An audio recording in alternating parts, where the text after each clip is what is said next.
My parents abandoned my 6-year-old son in front of a church, all because I refused to lend them their precious golden heirloom. If that already sounds insane, stick with me while I share my story, and if it touches you, don't forget to support our channel by hitting that subscribe button, dropping a like, and sharing it with the people you care about. My name is Lyra Mayfield. I'm a 29-year-old single mom living in a small town in Oregon. I work hard, I mind my own business, and I raise my little boy, Ren, the best way I can.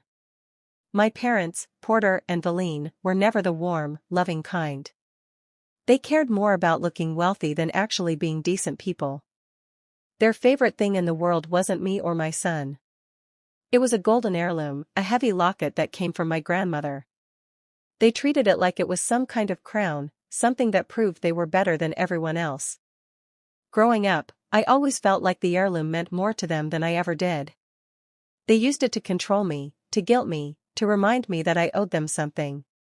Every time they asked to borrow it, it came with strings. So when they showed up asking for it again, I said no. They exploded. They called me ungrateful and selfish, but I stood my ground.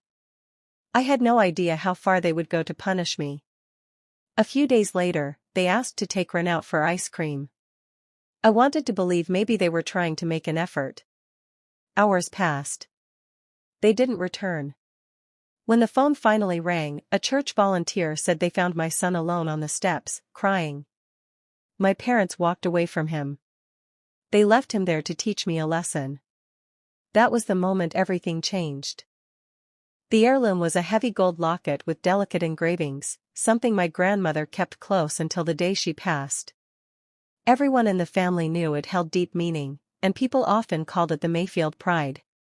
My parents treated it like a symbol of status rather than a memory of the woman who actually cherished it. They always presented it as if it belonged to the family as a whole, but they acted like they held full control over it. After my grandmother's funeral, they placed the locket in my hands and told me she wanted me to keep it safe. Even then, their tone suggested it was only temporary, as if I was just storing it for them. Whenever they felt disappointed in me or wanted something from me, they used the locket to push me around. If I didn't follow their plans or live the way they expected, they threw it back in my face, reminding me they could take it back at any time. Over the years, they treated the locket less like a sentimental piece and more like a tool. They asked for it whenever they planned to impress people or when they needed quick money. Each time they requested it, I felt pressure to give in, because saying no always led to long lectures about how I owed them everything. They acted as if the locket existed to serve their needs, not honor the woman who originally wore it. Their attitude never changed. They assumed I would always hand it over without question, like it was their right. They never imagined I would ever refuse them, or that the day I finally said no would push them to do something I could never forgive. Raising Ren on my own felt like walking a tightrope every day, steadying myself so he never sensed the pressure I carried. He had this soft, trusting way about him, always offering a smile to anyone who crossed his path.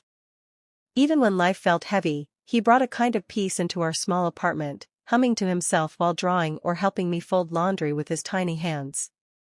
I worked 2 jobs to keep us afloat, splitting my time between a diner and an evening cleaning shift. By the time I tucked him into bed each night, my body ached, but hearing him tell me he loved me made every long hour worth it. I wanted him to feel safe, even when I barely had energy left. My parents never made an effort to know him. When they visited, their eyes went right through him, like he was only part of the background. They never asked about his school, never brought him birthday gifts, never sat down to talk to him. It was as if his presence reminded them that my life didn't match the plans they once had for me. They talked about missed opportunities, hinting that everything would have been better if I hadn't become a mother so young. Whenever Ren tried to show them something, his drawings, a toy car he loved, a book he was proud to read, they responded with forced smiles before returning to conversations that excluded both of us. Their disinterest cut deeper than any insult they'd ever thrown my way. They saw him as the moment my life shifted in a direction they didn't approve of, something that interrupted the image they wanted to project. Even so, I poured everything I had into giving him a childhood filled with warmth, hoping he'd never feel the coldness they showed so easily. One evening, after a long shift, I came home to find Porter and Valine waiting on my porch. They hadn't called, hadn't sent a message, just appeared, standing there with stiff smiles that told me something was off. The moment I opened the door, they stepped inside like they owned the place. They barely glanced at Ren's toys scattered near the couch, their focus was fixed on me. Valine started with a sweet tone she only used when she wanted something. She mentioned a charity gala they had been invited to, the kind where people dressed up and pretended to care about causes they barely understood. Porter stepped in and said they needed the heirloom as part of their attire, insisting it would fit the theme. The way he said it made it clear this wasn't a request, it was an expectation. I felt my stomach tighten. I knew their patterns too well. Every time I had handed the locket over in the past, it ended with a phone call from a pawn shop or a desperate excuse about temporary loans that needed to be covered. Each time, I had scrambled to get it back before it disappeared for good. I wasn't willing to gamble again. So I told them no. Calmly, clearly, without giving them any room to twist my words. The shift in the room was instant. Valine's smile vanished, replaced by a sharp glare. Porter stood straighter, his jaw tightening like I had insulted him. They didn't yell right away. They just stared at me, stunned that I dared to push back. Then came the accusations, quiet but cutting. They acted like my refusal was an attack, like I was trying to embarrass them. They wanted that locket for their night out, and they couldn't believe I wasn't going to hand it over again. But I held my ground. I had no idea what my decision would set in motion. The moment my refusal settled in the air, everything inside them snapped. Porter's voice rose first, sharp and angry, like he couldn't believe I had the nerve to deny them anything. He accused me of being ungrateful, as if my entire life had been one long debt I hadn't paid back. Valine stepped closer, her face twisted with disbelief, telling me I was putting a trinket over family, emphasizing each word like she wanted it carved into me. Their anger filled the room so fast it felt hard to breathe. They paced, waved their hands, threw out insults meant to cut deep. They said I was impossible, dramatic, irresponsible. They said I didn't understand loyalty. They twisted the situation until somehow I was the villain, not the one protecting something that had been entrusted to me. Ren peeked around the corner, sensing the tension, and I gently motioned for him to stay back. I didn't want him to see any more than he already had. My parents didn't even notice him, didn't care that their shouting echoed through the small space. They were too busy trying to force me into backing down. But I refused to fold. I kept my voice steady and reminded them that my answer wouldn't change. It wasn't about the object, they had crossed too many lines, and I wasn't letting them push me again. I knew if I gave in this time, they'd feel entitled forever. The more I held steady, the colder they became. The shouting stopped, replaced by a silence that felt even worse. Porter straightened his jacket. Valine grabbed her purse without looking at me. They walked to the door together, not saying another word. When it closed behind them, the quiet left behind felt like a final warning, one that told me they weren't done with me yet. A few days passed, and things seemed strangely quiet. I tried to shake the tension from that night, focusing on a long shift that left me drained. Near the end of the day, my phone buzzed. It was Porter. His tone sounded light, almost casual, as he asked if he could take Ren out for ice cream. The request caught me off guard. They had never shown real interest in spending time with him, yet something in his voice suggested he wanted to make peace. My instincts told me to say no. My chest tightened with hesitation, but a small part of me wondered if they were finally trying to act like grandparents. Ren, hearing the words ice cream, looked up with bright eyes, full of hope. I didn't want to take that away from him. So I agreed, telling myself it would only be for a little while. They picked him up from the diner, and he waved at me through the window, excited for his treat. I watched their car pull away and tried to convince myself everything would be fine. But as the hours stretched on, uneasiness twisted deeper. I checked my phone over and over, waiting for an update. Nothing came. By the time my shift ended, the sun was dipping behind the buildings. I still hadn't heard a word from them. I called Porter, no answer. I tried Valine, straight to voicemail. I walked outside, gripping my phone so tightly my hands began to shake. Time kept moving, and every minute felt heavier. The parking lot emptied, lights flickered on, and still there was no sign of my son being brought home. That sinking feeling I tried to ignore earlier turned into something cold and terrifying. They were gone. And they had taken Ren with them. My phone finally rang just as I was about to call every hospital in town. The number wasn't familiar, but I answered so fast my voice shook. On the other end, a gentlewoman introduced herself as a volunteer from a small church across town.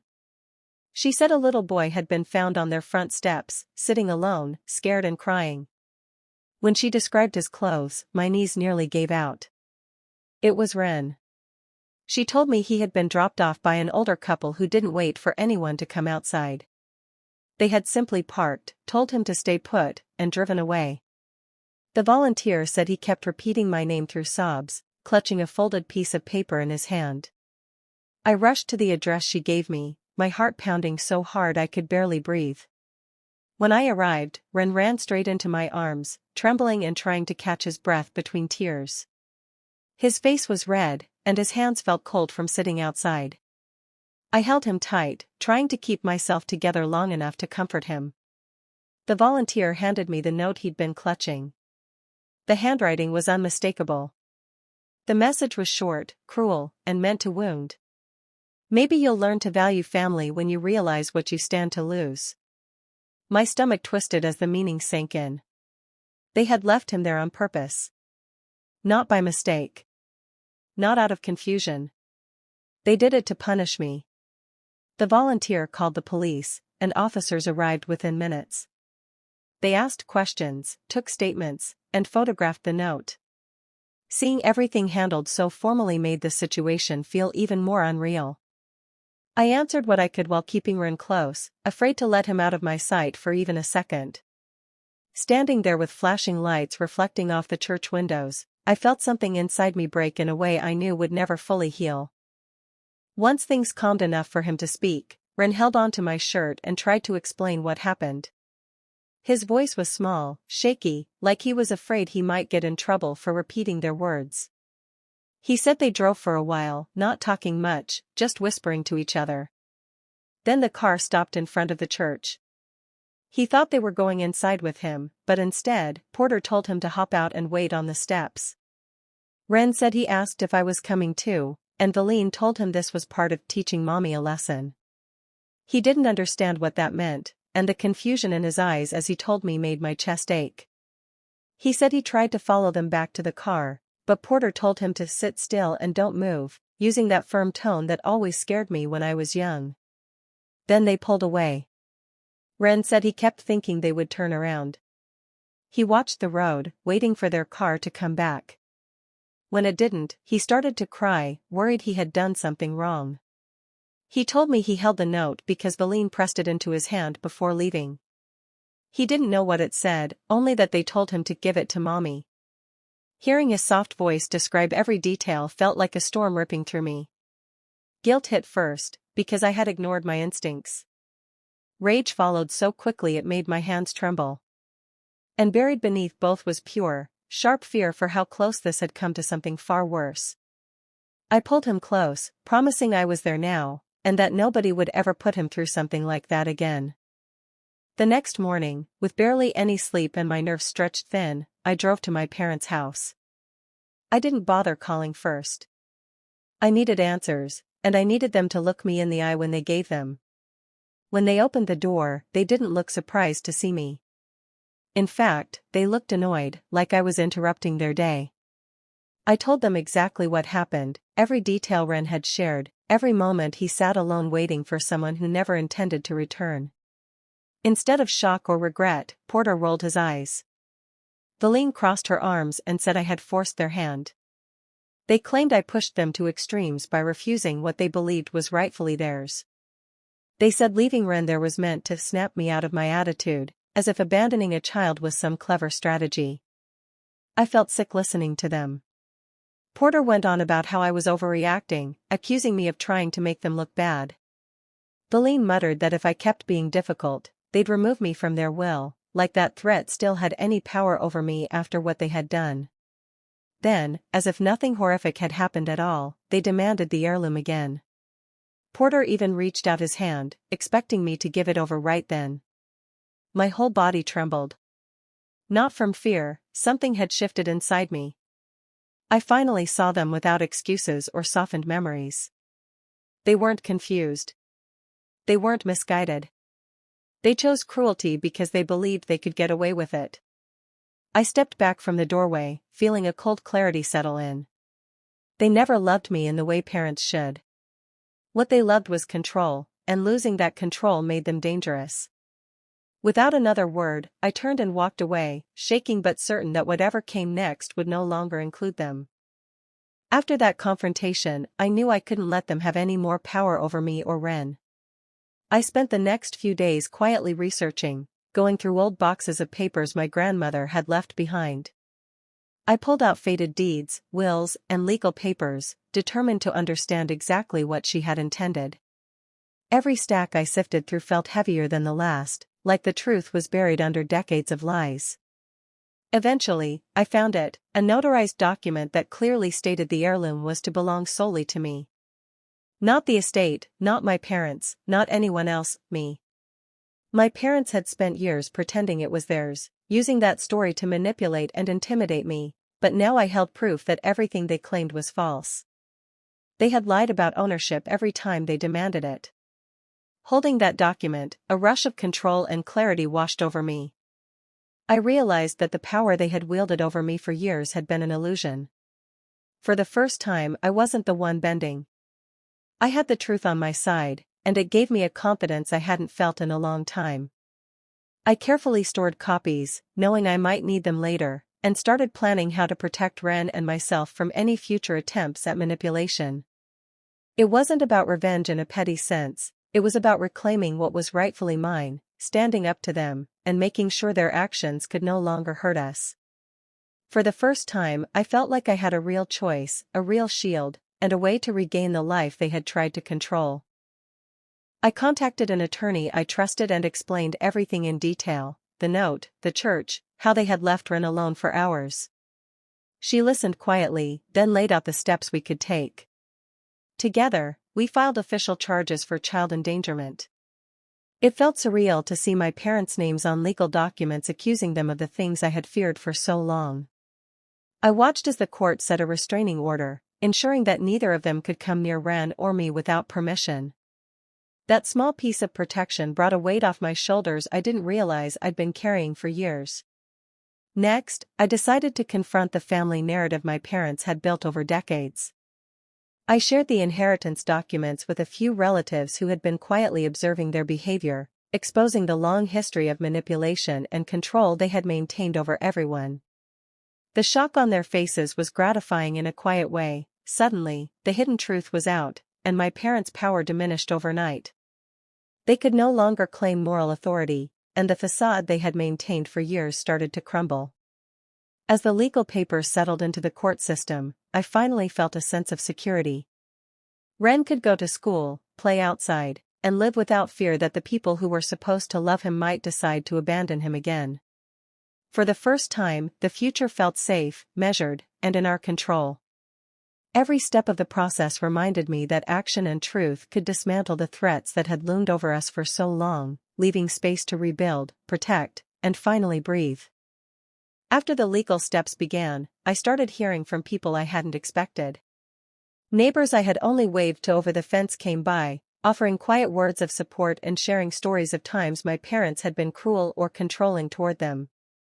Teachers at Ren's school reached out, expressing concern for his safety and letting me know they had noticed behaviors and comments from Porter and Deline that didn't sit right. Even old family friends, who had stayed distant for years, started contacting me. They revealed instances I had never known, times my parents had lied, manipulated, or taken advantage of others under the guise of family loyalty. Hearing all of it at once was overwhelming, but it also lifted something heavy off my chest. I wasn't imagining things. I hadn't overreacted. Their cruelty had a pattern, and now it was visible. For the first time, I felt a sense of belonging and solidarity that I hadn't experienced in years. People I barely knew, or hadn't spoken to in decades, stood beside me, offering practical help and emotional support. Some even accompanied me to meetings and court dates, providing a quiet strength I desperately needed. Seeing Ren smile at friendly faces who genuinely cared reinforced that we weren't isolated. The world wasn't just Porter and Deline's manipulations. There were people who recognized right from wrong and wanted to protect us. That sense of community gave me courage I hadn't felt in a long time. It reminded me I wasn't alone, and that together, we could face what came next. Months later, the truth about Porter and Deline spread beyond our small town. Invitations to events they once flaunted were quietly rescinded, friends stopped returning calls, and their reputation slipped in ways they could not repair. The people who had once admired them no longer trusted them, and the consequences of their actions began catching up. Legal proceedings continued in the background, reinforcing the reality that their behavior had real ramifications. One afternoon, Porter showed up at my door, looking tense and desperate. He tried to twist the story, to paint himself as misunderstood, hinting that I had overreacted and that all this trouble was my fault. He reached for Ren's hand, attempting to pull him close, and his words dripped with guilt and false regret. I took a deep breath, holding Ren behind me, and met his gaze calmly. The anger that had once consumed me was now steadied by certainty. "You abandoned my child for gold," I said, my voice steady. "Don't ever call yourself my family again." He opened his mouth, probably to argue or beg, but I didn't let him. I closed the door, leaving him standing on the porch, powerless and exposed. The realization that they no longer held any influence over our lives settled like a weight lifted from my shoulders. For the first time, I felt a complete sense of closure. Ren squeezed my hand, unaware of the depth of what had just passed, but I knew we had survived the worst of their cruelty. The confrontation wasn't just about words, it was about reclaiming dignity, boundaries, and the life they tried to control. We had emerged stronger, unbroken, and finally free from their shadow. With everything finally settled, I made the choice to keep the heirloom safely locked away. It wasn't about money or status anymore. The locket had become a symbol of resilience, a reminder of my grandmother's strength and the lessons she had passed down. Handling it carefully, I felt connected to her, and it gave me a quiet sense of empowerment every time I looked at it. Ren and I moved to a new neighborhood, one with green parks and friendly faces, where we could wake up without fear or reminders of the past. Our apartment was small, but it felt alive with possibility. Each day, we added little routines that brought us joy, baking together, reading before bed, walking to the corner store hand in hand. The toxicity that had followed us for so long faded behind us, replaced by laughter, trust, and safety. I focused on building a life where Ren could feel secure and loved, where I could finally breathe without the constant weight of manipulation. We met neighbors who cared, friends who supported, and slowly, the shadows of my parents' cruelty began to feel distant. Looking back on everything we survived, I realized that family isn't just about who shares your blood. It's about the people who show up, who protect you, and who stand by you when there's nothing left to give. Holding Ren close, I knew we had found that family in each other, in the community around us, and in the quiet strength I carried from my grandmother. Finally, we were free, and our lives belonged only to us.